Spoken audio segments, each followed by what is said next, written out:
Graça, paz e alegria. Na porção de hoje, recomendada para a leitura da Bíblia em um ano, do plano sequencial, Gênesis do capítulo 48 ao capítulo 50, nós lemos sobre a bênção dos filhos de José, Manassés e Efraim, a bênção dos filhos de Israel, e também lemos a respeito das mortes de Jacó e de José. Na narrativa de hoje, que nos faz chegar à última mensagem a respeito do livro de Gênesis nessa sequência, vemos a confirmação das tribos, os filhos de Israel. Acontece que Manassés e Efraim são filhos de José e, mesmo assim, são tribos em Israel. O texto nos revela que Jacó tomou os filhos de José como se fossem seus. Era uma forma de seu pai dar a ele, José, um destaque maior que a seus irmãos, uma herança maior, por assim dizer. No fim, José e Levi não são contados entre as 12 tribos com herança quando tomaram a terra, pois José tem a herança através de seus filhos, e os levitas não recebem porção nessa divisão, mas veremos isso mais para frente. Era como se Jacó já soubesse disso. Estou antecipando um pouco essa história, porque era como se Jacó soubesse dessa situação. Ele até poderia não saber, afinal de contas a Bíblia não revela que algo teria sido dito, revelado para Jacó nesse sentido, como foi revelado para Abraão que a sua descendência seria peregrina em terra alheia.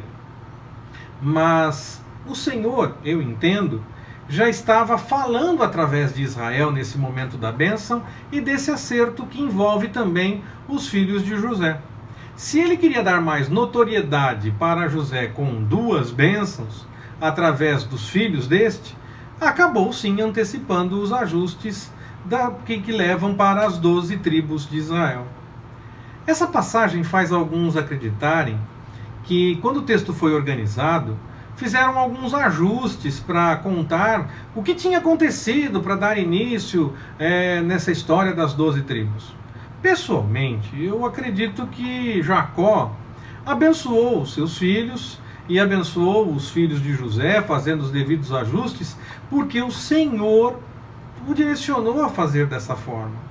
Se foi revelado para ele, se não foi revelado, isso eu não sei, a Bíblia não nos deixa isso claro, não fica claro que ele já tinha todo o conhecimento, como eu falei, como foi com Abraão, a respeito da sua descendência ir para a terra alheia, que no caso foi o Egito. Mas eu pessoalmente acho que não, eu acho que o Senhor direcionava Jacó nesse sentido.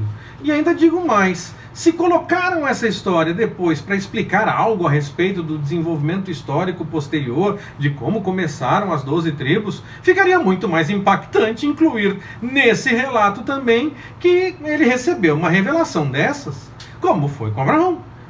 Diz que ele recebeu essa revelação, já que estão colocando essa história só para explicar, então coloca isso também. Por que não colocar?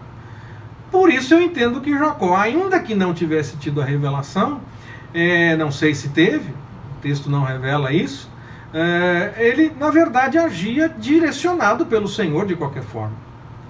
Jacó abençoa os filhos de José primeiro, deveria abençoar primeiro Rúben, que era o seu primogênito. Ele chega a citar que Rúben é o primogênito dele, fala algumas coisas a mais, aquilo que Rúben fez e tudo mais, mas no fim ele abençoa os filhos de José primeiro, porque ele tomou os filhos de José para si e inverteu a primogenitura dos filhos de José. Ele abençoa com as mãos trocadas. José aproxima os filhos para tentar que as mãos fiquem assim e Jacó faz assim, ele inverte. José tenta corrigir o pai, achando que é por conta de não estar enxergando, ou porque não sabe o que está acontecendo, não entendeu muito bem. Israel deixa bem claro que sabe muito bem o que está fazendo. Era desígnio do Senhor mesmo que fosse feito daquela forma e fim de papo.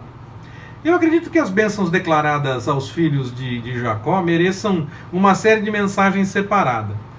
Para nós levantarmos os textos bíblicos com a história de fato, já mostrando como se desenrolou e que confirma a bênção que foi dada para cada um desses filhos, os eventos que se desenrolaram, essas coisas todas. Enquanto acompanhava a leitura para preparar esta mensagem, entendi dessa forma. Então, permitindo o Senhor, no devido tempo, nós faremos sim essa sequência de mensagens, claro, sempre permitindo o Senhor. Não há outro texto que nos fale a respeito de que os irmãos de José, ou o próprio José, contaram para Jacó o que aconteceu originalmente, o que eles fizeram para que José acabasse de fato no Egito. Nem mesmo essa preocupação que o texto da porção de hoje relata, que eles se preocuparam em dizer para José, olha, o pai antes de morrer falou isso. Pelo menos o texto não fala que falou. Eles se preocuparam em dizer que o pai falou, hein, dá atenção do que o pai falou antes de morrer, não vem para cima da gente, não. Aliás, o texto diz que eles ficaram preocupados com a situação e falaram isso. Então, eles não ouviram isso do pai. O texto não diz que eles ouviram isso do pai. O texto não revela, nem mesmo essa situação deles irem dizer isso para José, nos dá uma pista clara a respeito disso, porque José pode pensar que os irmãos falaram, mas nunca falaram. E os irmãos não falaram, nem José falou. Pode ser que nunca ninguém tenha falado, como pode ser que tenha sido de fato revelado. Então, a Bíblia não deixa isso realmente claro. E eu não vou tentar dizer a Bíblia... Não vou dizer o que a Bíblia não diz. Eu vou dizer o que eu vejo, o que eu leio. E o que eu vejo nas passagens que nós lemos é que não fica claro se Jacó ficou sabendo o que os outros filhos tinham feito com o seu irmão José. E essa passagem, como eu expliquei, não revela nada, porque eles podem ter procurado José e José pensou que eles falaram, mas na verdade não falaram. Não está claro isso. Acredito até que falaram, porque era necessário deixar claro exatamente o que José deixa claro. Que eles pensaram o mal, tentaram o mal, acreditaram estar fazendo algo ruim, mas Deus mudou a história e foi para a bênção. Então, talvez sim tenham contado, mas o texto não deixa isso claro. Então eu não mexo com o que o texto não diz. De qualquer forma, essa preocupação dos irmãos realmente parecia infundada, porque o José reafirma o que já disse antes, quando se revelou para os seus irmãos. Ele reafirma que eles tiveram sim um objetivo ruim. Ele não esconde isso. Também não devemos esconder que nós entendemos que havia realmente algo ruim, se alguém nos fizer algo com uma intenção ruim. Mas independente disso, o Senhor tinha transformado a situação. Nós precisamos então, mesmo que alguém tente algo ruim contra nós, ver aquilo que Deus tem como seu plano e o que Deus realizou a partir daquilo. Porque quando nós buscamos a vontade do Senhor, Ele tem os seus planos. E quando Ele tem os seus planos para realizar, ainda que as pessoas tentem algo ruim contra a gente, aquilo nos aproxima mais da vontade do Senhor. Não há nenhum problema em deixar claro, você fez realmente com má intenção no coração. Mas isso não é uma forma de ficar espizinhando ou de ficar dizendo, não esqueci, viu? Não, é dizer a história, é dizer o que de fato aconteceu. Não adianta querer esconder o que de fato aconteceu.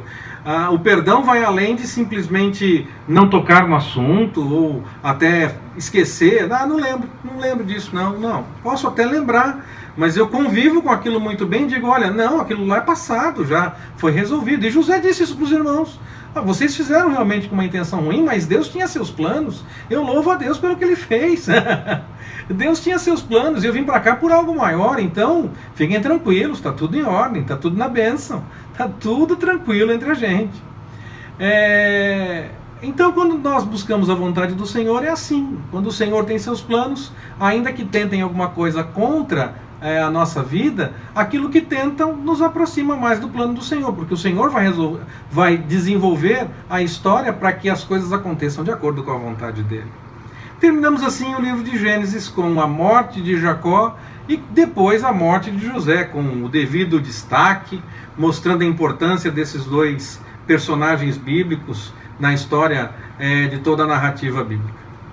Que o Senhor nos abençoe. Forte abraço, até mais, permitindo o Senhor.